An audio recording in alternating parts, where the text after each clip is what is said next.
Hello, I wanted to do a little short video about the collection of board games that we have, talk a little about them, what I kind of think about each and every one. I was thinking about eventually doing some detailed reviews about all of these. So let's start. This shelf, which we use mainly for the board games and some old school stuff, this is the Kallax, Kallax shelf. It's pretty well known. It's from IKEA. A lot of people like it. You can put it horizontal like we have, or you can put it vertically.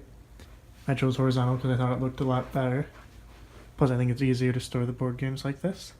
So, going from left to right, we have at the top here, we have Coup and Coup Rebellion G54. Coup is a really, really good game. I really like how quick, fast-paced it is. It's good for bluffing. If you like bluffing and social deduction, things like that, it's a very good game. It's fast-paced, so even though there's player elimination, they're not going to be sitting around waiting for nothing to happen. It's a pretty small box, so you can just kind of carry it around with you. The basics behind it is that each person has 2 cards that allow them to do an action, but everyone can actually do the action, but they're the only people that are allowed to do that action. So basically, like, if one character can, like, take extra money, everyone can take extra money, but you can call people out. So if someone can take extra money, they take extra money, and then you think, well, I don't think they have the person that lets them do that. You say, I don't think you have that. And they either have to show it, and then you get hurt, or they get hurt because they don't have the guy. So that's the basic concept behind that game. What G54 is it has a lot more character roles. It's got like 16, I think, and they have like a way to like mix and match them together. So Coup Rebellion G54 is basically normal Coup but with more roles. Right below it is Takenoko, which is Japanese for bamboo sprout. And what this game is, it involves a garden, a bamboo garden that has a gardener and a panda in it. And the plot behind this, the game behind this, is that you have 3 kinds of missions. You have a mission to have the panda bear eat a certain kind of bamboo. You have the gardener missions to grow bamboo in a certain way. And then the overall garden missions, which are to build the garden in a certain way. There's a way, like, you lay down tiles to build the garden. So you gotta, like, improve the garden, and you can try to work towards different goals, each of the 3 different goals. So we like this. We've played this a couple times. I enjoy it a lot. There's a lot of flexibility with it. It's a cute art style. So this is Dominion. Dominion's a very classic game. It doesn't really look like much, but this game has like 10 expansions. This is the classic deck builder game. You basically have a hand of gold, like I think it's copper. And you draw, and you might have like 3 or 4 copper, and then you can buy another card. And that gets into your deck. Then as you shuffle it, you're getting better and better cards. And there are cards that let you discard other cards so they don't ever come back. So you're slowly getting rid of the worst parts of your deck while gaining more. And you have like things that give you more buys, more action, stuff like that. So this is a very, very classic game.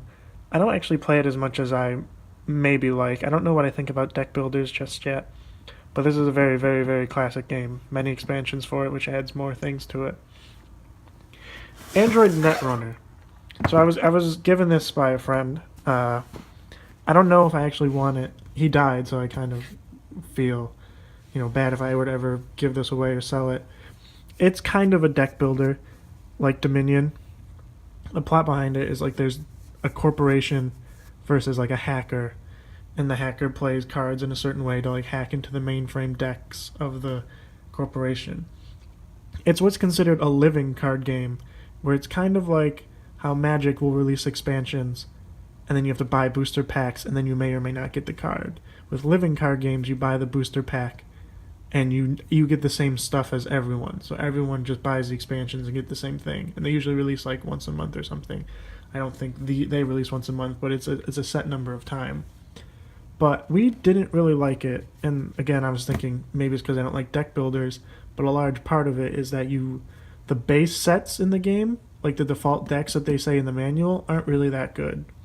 There is a lot of resources. They'll say like, oh, for your first games, you should play this deck, like, and they'll build one for you, and then they give you hints on how to build your deck better. But for beginner's deck, they will tell you. But we didn't really enjoy it when we first played. But we only played once, and we didn't really get it.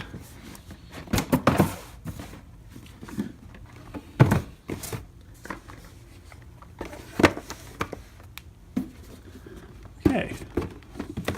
Next section. Jaipur. Jaipur is pretty consistently recommended for 2 people. It's a very simple game, decently quick.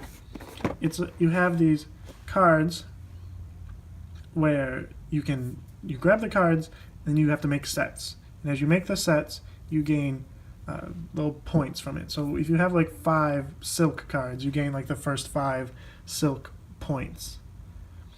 So from there, there's a strategy of, do I want to make a 3 set and grab the first 3 before they do a 5, so I can grab the higher ones because the first 3 are worth more.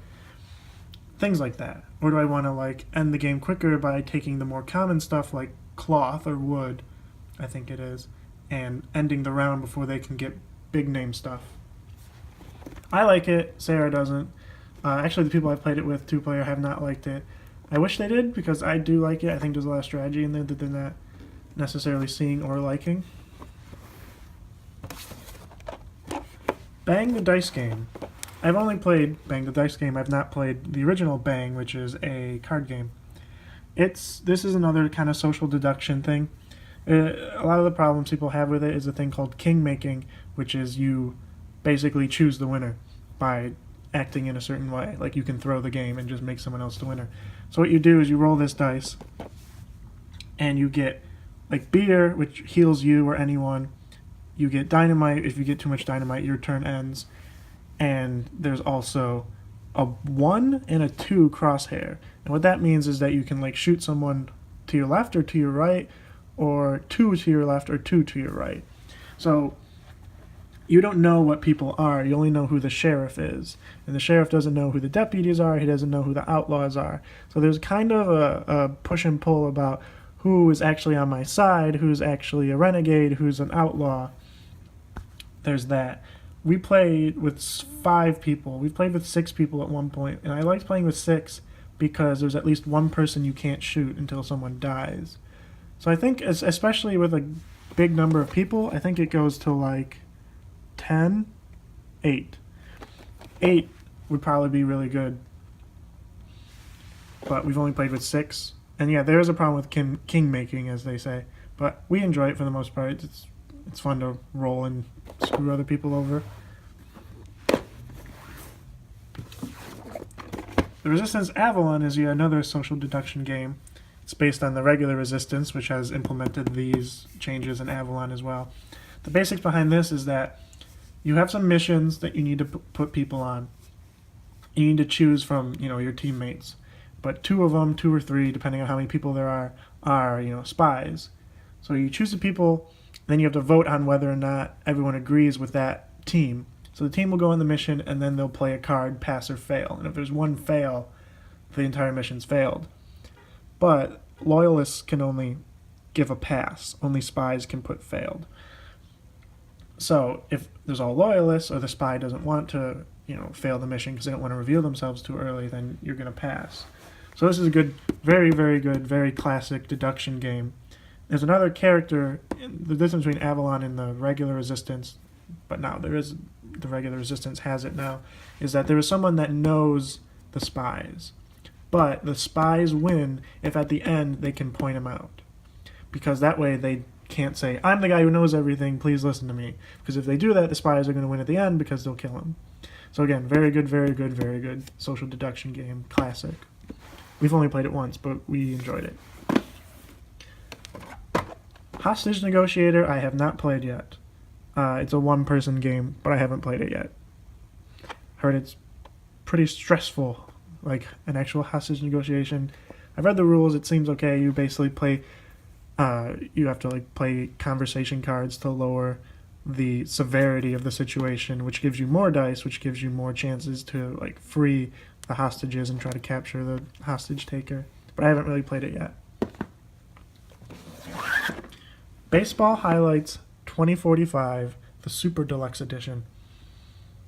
So what this is like the future of baseball, where there are now robots, there are now augmented humans that have like super arms that throw baseballs really fast. And what you do is you start with a deck of generic people, and they all have like money that they give you because people like paying to go see them. So when you play a miniature round, which is basically like, oh, this guy's threatening a single, and the other person will play something like, this guy cancels your single and he's threatening a double, and then you'll be like, okay, well, your double will go, but this guy threatens a home run and a double and then a triple, and then you'll score, go back and forth and deal with that. So at the end of the round, you count up all the money, how popular your players are, how much money they basically got you, and then you buy from an open deck of free agents. And when you buy them, you have to get rid of someone that you just played. So basically your deck is consistently getting better, essentially, because you're getting rid of bad people and hopefully buying better people. And your deck will get shuffled and you'll see the same people come up, and you can kind of see what your opponent's buying, and you got to build up your deck. I really like this game. A lot of people like it. Trajan, or Trajan. So I like this game. I don't know if anyone else in my group really does. I've only played it twice. Once with like 3 or 4 people. 4 is the max, and then once with one other person. So this game, I will say, it's very what they call point salad. And what that means is like, this gives you a point, and you can do this thing over here where you collect sets, and then you get points, and then you go over here, and then you move something, you gain points, and then this thing gives you points. So a lot of points coming from a lot of different places. It's weird. I get it. I understand what people say. And I just like the different aspects.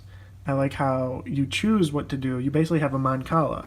So like you have like 2 Mancala things on each circle. You have to pick it up, move it, and then you can choose what to do. So on your first turn, you can basically choose what to do. But on your other turns, you're going to start having points where you'll have like 4 over here, or like 1 right here, so you can move right over. But they'll be like, you can never pick this one because maybe, if you grab here, there's 5, and you go all around it and keep missing it. So eventually you're kind of thinking in the future, like, how do I want my Mancala set up to actually be able to do the things that I want to do. So I like it. There's a lot to it, though. I don't know if it's for everyone. I might get rid of it depending on if I play it again and people still don't like it. We have here One Night Ultimate Werewolf and its expansion Daybreak. Werewolf is a classic social deduction game where people choose every night to kill someone, and then you kill someone in the morning when they think they know who the people at night are. But this game expands it only to 1 day, so it's a lot quicker, and your roles change. So it's tricky because you'll get roles like the troublemaker who switches 2 people.